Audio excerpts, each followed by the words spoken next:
Sinasabi ko sa inyong mga nakikinig sa akin, mahalin ninyo ang inyong mga kaaway at gawan ng mabuti ang mga napupuot sa inyo.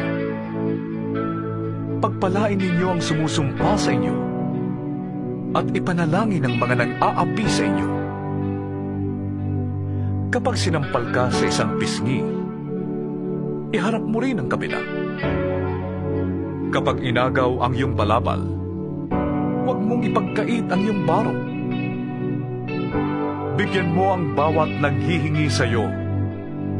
At kung may kumuha ng iyong ari-arian, huwag mo nang bawiin pa ang mga iyon. Gawin ninyo sa iba ang ibig ninyong gawin nila sa inyo. Kung ang nagmamahal lamang sa inyo ang inyong mamahalin, ano pang gantimpala ang inyong hihintayin? Ang mga makasalanan man ay marunong ding magmahal sa mga nagmamahal sa kanila. Kung ang mga mabuti lamang sa inyo ang inyong gagawa ng mabuti, ano pang gantimpala ang inyong hihintayin? Kahit ang masasamang tao ay gumagawa rin yan. At kung ang makakabayad lamang ang inyong pauutangin, ano pang gantimpala ang iyong hihintayin?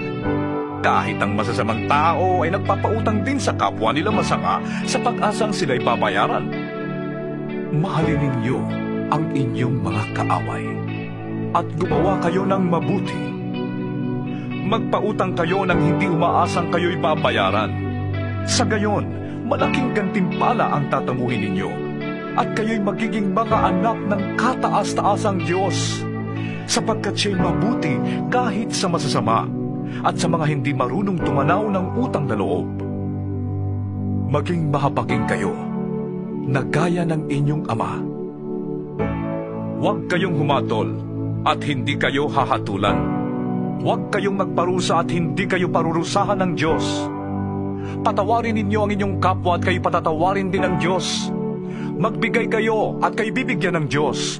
Hustong takal, siksik, liglig at umaapaw pa ang ibibigay sa inyo. Sapagkat ang panukat na ginagamit ninyo sa iba ay siya ring gagamitin ng Diyos sa inyo. Maaari kayang mag-akay ang bulag ng kapwa bulag. Pareho silang mahuhulog sa hukay kapag ginawa nila ang ganon.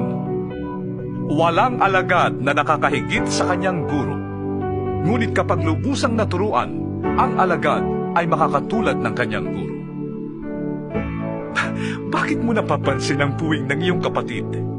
Ngunit hindi mo nakikita ang troso sa iyong mata.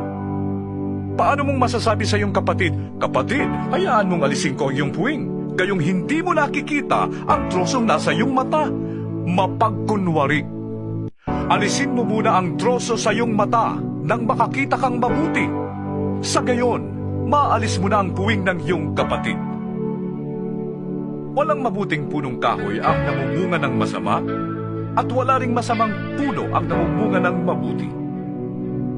Nakikilala ang bawat puno sa pamamagitan ng kanilang bunga, sapagkat hindi nakakapitas ng igos sa matitinik na halaman o ng upas sa mga dawag. Ang mabuting tao ay naglalabas ng mabuti mula sa kanyang pusong sagana sa kabutihan, samantalang ang masamang tao naman ay naglalabas ng masama mula sa kanyang pusong tigib ng kasamaan. Sapagkat kung ano ang nag-uumapaw sa puso, ay siyang sinasabi ng labi. Bakit ninyo ko tinatawag ng Panginoon, Panginoon?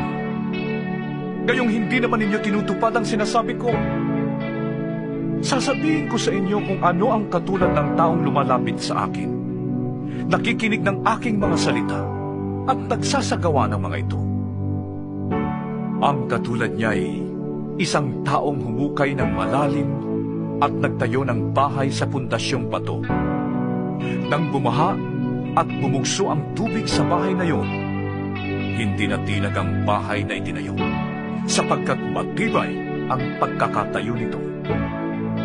Ngunit ang nakikinig naman ng aking mga salita at hindi tumutupad nito ay katulad ng isang taong nagtayo ng bahay ng walang pundasyon. Nang bumaha at bumugso ang tubig sa bahay na iyon, ito ay kaagad bumagsak at lubusang nawasak.